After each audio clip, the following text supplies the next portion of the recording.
بسم اللہ الرحمن الرحیم. بہت شکریہ آپ نے مجھے اس نازک جو ہے وہ عنوان کے اوپر گفتگو کرنے کا موقع دیا، اور میرے لیے یہ زیادہ امپورٹنٹ اس لیے بھی ہے کہ جیسے ابھی آپ نے اپنے سوال کے اندر بھی بات کی کہ ایجوکیشن انسٹیٹیوٹس کے اندر سے بھی اس ہراسمنٹ کے جو معاملہ ہے اس کی خبریں اٹھ رہی ہیں. تو گزارش یہ ہے کہ یہ بہت ہی ایک نازک قسم کا معاملہ ہے، خاص طور پہ جب ہراسمنٹ کا الزام لگتا ہے یا ہراسمنٹ کا کوئی شکار ہوتا ہے. تو اس کے دو تین پہلو ہیں جن کے اوپر میں بات کرنا چاہتا ہوں. جہاں تک تو بات ہے لیگل ایسپیکٹس کے حوالے سے، سوسائٹل ایسپیکٹس کے حوالے سے، تو اس میں تو بڑی اسٹریٹ فارورڈ بات یہ ہے کہ ہماری سوسائٹی کے اندر، ہماری اسٹیٹ کے اندر، ہماری ریاست کے اندر جہاں بہت سارے دیگر معاملات میں ہم یہ بات کرتے ہیں کہ جی رول آف لا نہیں ہے، یا آپ یہ سمجھ سکتے ہیں کہ لا کی انفورسمنٹ نہیں ہے، بدقسمتی سے کہنا پڑتا ہے کہ ہمارے ہاں بھی اس معاملے میں بھی کچھ ایسی ہی صورتحال ہے.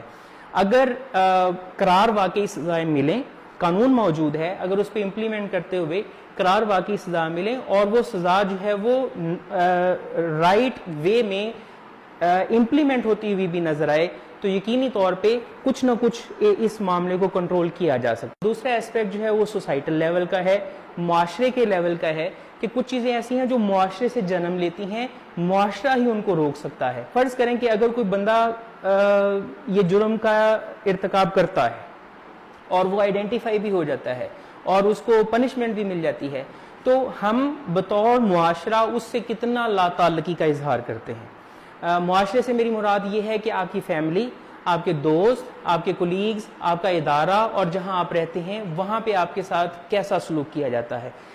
جب اس قسم کی چیزیں آئیں گی تو یقینی طور پہ انسان اپنی عزت نفس بچانے کے لیے اور اپنی ریپوٹیشن بچانے کے لیے یقینی طور پہ غلاظت ہر انسان کے اندر ہے تو وہ اس غلاظت کو کم از کم کرنے کی کوشش کرے گا، اس کو کنٹرول کرنے کی کوشش کرے گا. اب ان باتوں سے ہٹ کے جب ہم بات کرتے ہیں سوسائٹل لیول کی، تو اس کے اندر ایک اور ایسپیکٹ بھی ہے جو کہ بہت بدقسمت ہے ہمارے معاشرے کے اندر.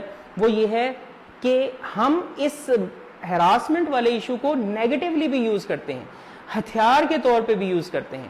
پاورفل جو ہے وہ ہتھیار کے طور پہ استعمال کرتا ہے، اور جو بظاہر وکٹم ہے وہ بھی بہت دفعہ اس کو ہتھیار کے طور پہ استعمال کرتا ہے. ابھی ریسنٹلی دیکھ لیجئے ہمارے یہاں اسلام آباد کے اندر ایک معاملہ ہوا، پتہ چلا جی کہ ایک بچی کا جو ہے وہ ریپ ہو گیا، اور جب وہ اس کو انویسٹیگیٹ کیا ہماری پولیس نے، and they did a very splendid job. میں یہ کہتا ہوں کہ انہوں نے بظاہر، میں نے جب وہ خبر دیکھی تو مجھے سب سے پہلی بات جو ذہن میں ہے کہ یار اس بندے کو جو ہے نا وہ لٹکا دینا چاہیے. لیکن جب انہوں نے انویسٹیگیٹ کیا تو پتا چلا کہ یہ سارے کا سارا ایک ڈرامہ تھا، انیکٹمنٹ تھی، اور اس کے پیچھے مقاصد کچھ اور تھے.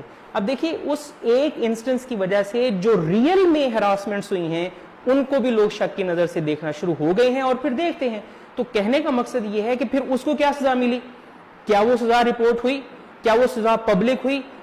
وہ سزا رپورٹ ہو، وہ سزا پبلک ہو، وہ سزا ہوتی ہوئی نظر آئے، تاکہ دوبارہ کوئی جو ہے وہ اس قسم کا الزام لگا کے کسی کو نہ بدنام کر سکے اور نہ ہی اس سے فائدہ اٹھا سکے. تو عرض یہ ہے کہ نو ڈاؤٹ یہ پرابلم ہے، اس میں کوئی دوسری رائے نہیں. جیسے انسانی معاشرے کے اندر اور بہت سی درندگی ہے، یہ درندگی بھی موجود ہے، لیکن اس کو روکنے کے میں نے جیسے عرض کی کہ ایک لیگل لیول پہ جو ہے وہ کام کرنے کی ہمیں ضرورت ہے، سوسائٹل لیول پہ کس طریقے سے کام کرنے کی ضرورت ہے، اور پھر آتی ہے اپنی تیسرا سٹیپ جو ہے وہ ہوتا ہے انڈیویجول لیول پہ. میری ذات، میں خود کیسے ہراسمنٹ کا جو پرپیٹریٹر ہے وہ بننے سے کیسے بچوں اور وکٹم بننے سے کیسے بچوں. پرپیٹریٹر تو بننے سے وہی بات ہے کہ جیسے آپ دیگر گناہوں سے بچنے کی کوشش کرتے ہیں، آپ اپنی شرعی لحاظ سے، معاشرتی لحاظ سے، قانونی لحاظ سے آپ اپنی چیزوں کو دیکھیں اور اپنے آپ کو. اچھا سم ٹائمز یہ ہوتا ہے، ایک سیکشل ہراسمنٹ ہے، فزیکل ہراسمنٹ ہے، سائیکولوجیکل ہراسمنٹ ہے. آپ سم ٹائم ان انٹینشنلی کسی کو ہراس بھی کر رہے ہوتے ہیں، بظاہر آپ کرنا نہیں چاہ رہے ہوتے، لیکن آپ کی گفتگو کے انداز سے، آپ کے پوسچر سے کسی نہ کسی کو ہراسمنٹ ہو رہی ہوتی ہے. تو آپ ایز اے ہیومن بینگ خود اپنے آپ کا انالیسس کیجئے، اپنے آپ کو چیک کیجئے کہ آپ کی وجہ سے تو کسی کو ہراسمنٹ نہیں ہو رہی، آپ کسی کو بلینگ تو نہیں کر رہے، آپ بہت زیادہ لاؤڈلی بول کے، ڈرا کے، دھمکا کے تو کسی کو بات نہیں کر رہے. پلس ایز اے وکٹم اگر ہم بات کریں کہ how can I save myself to become a victim of harassment, تو سب سے پہلی بات یہ ہے کہ اس میں بھی آپ سیلف ریفلیکشن پہلے کیجئے. سیلف اکاؤنٹیبلٹی پہلے کیجیے. کیا آپ خود سے کہیں اپنے آپ کو for instance online bullying جو ہوتی ہے, آن لائن ہراسمنٹ جو ہوتی ہے, آپ خود تو کسی کو جو ہے وہ موقع نہیں دے رہے ہراسمنٹ کرنے, ہراس کرنے کا. مثال کے طور پہ اگر کہیں پہ والیٹائل قسم کی سوسائٹل, پولیٹیکل, ریلیجیس ڈسکشن ہو رہی ہے جس کا آپ کو پتہ ہے کہ اس کا کوئی نتیجہ نہیں ہونا, تو why do you indulge yourself there. تو سب سے پہلا اسٹیپ یہ ہے کہ آپ اپنے آپ کو وہاں سے نکال لیجئے.